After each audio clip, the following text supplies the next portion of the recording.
The Lantern in the Forest. In a small, quiet village nestled between towering mountains and an endless forest, there lived a boy named Eli. Eli was born with legs that did not work as they should. While the other children ran through meadows, climbed trees, and splashed in the river, Eli sat at the edge of it all, watching with a longing smile.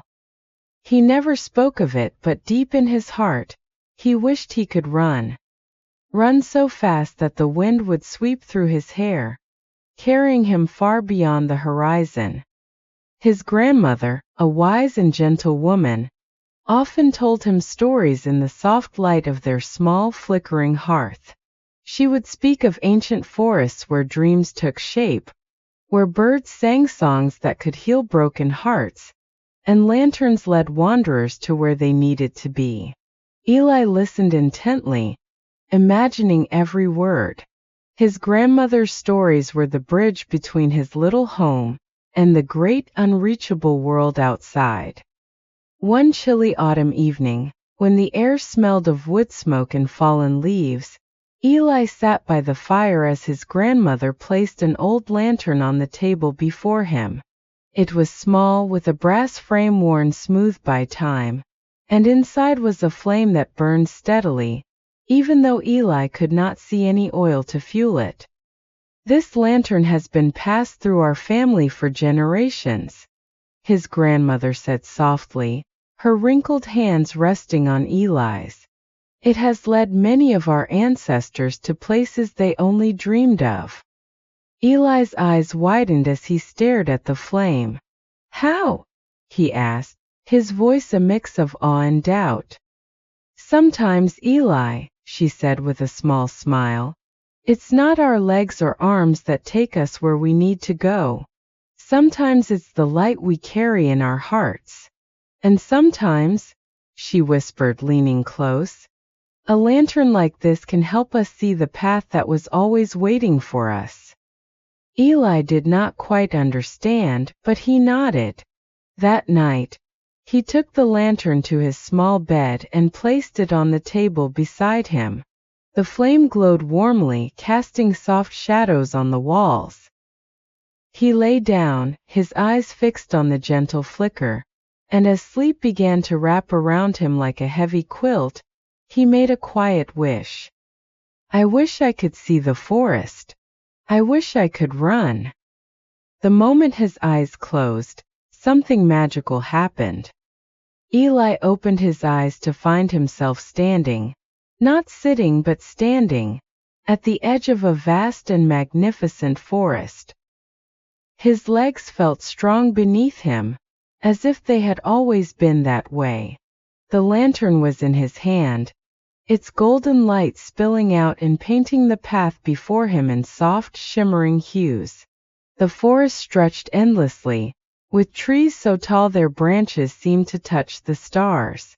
Fireflies danced like tiny constellations, and the air smelled of moss, rain, and secrets waiting to be discovered. Eli took a cautious step forward, then another. The sound of his feet crunching on fallen leaves was a song he had never heard before. A song of freedom.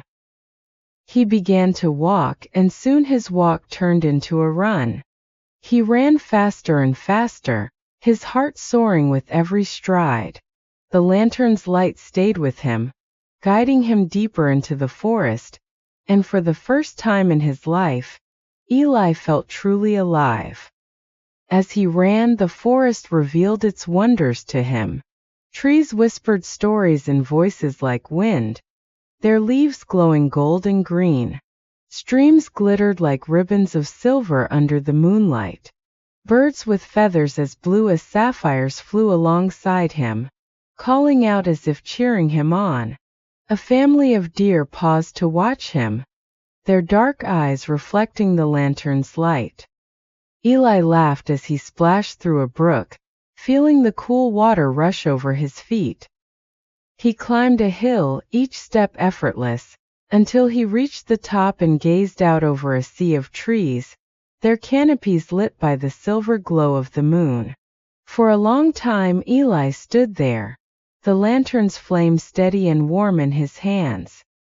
"This is where I'm meant to be," he whispered to himself. Night after night, Eli returned to the forest in his dreams. Each time he closed his eyes, the lantern's glow would guide him back.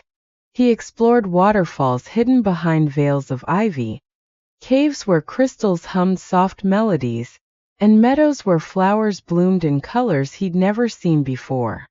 In the dream forest, Eli was free, unbound by his body's limits and filled with the joy that no words could capture.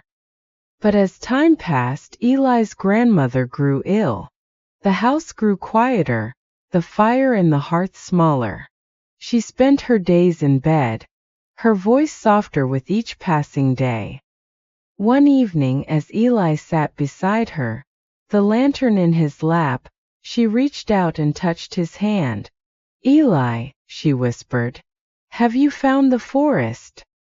Eli nodded, his eyes shining. "It's beautiful, Grandma. I run there every night." She smiled, her eyes closing as if picturing the place he described. "Then you've found the path, my boy. Even if you can't see it now, your feet know the way." That night, as Eli carried the lantern back to his room, its flame seemed to dim, and a heavy sadness settled over him.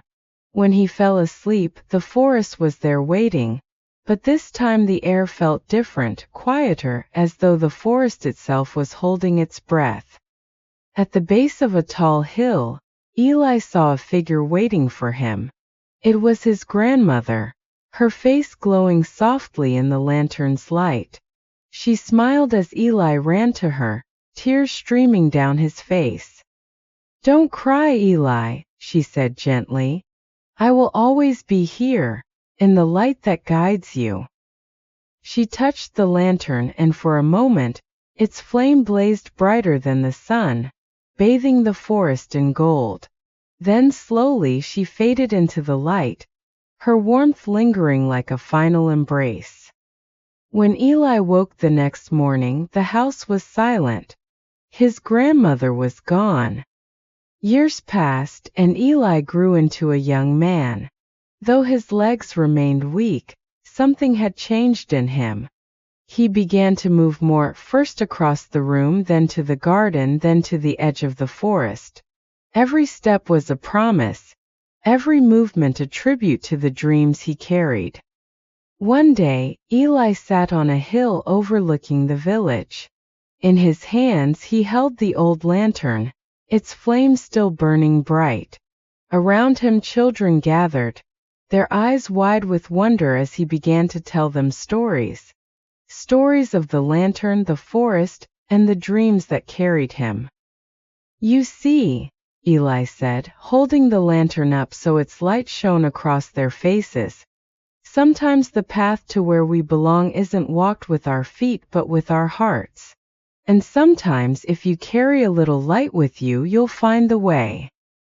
As the sun set, the lantern's flame burned on, a golden beacon of hope, glowing brighter with every story Eli told, lighting the way for all who dare to dream.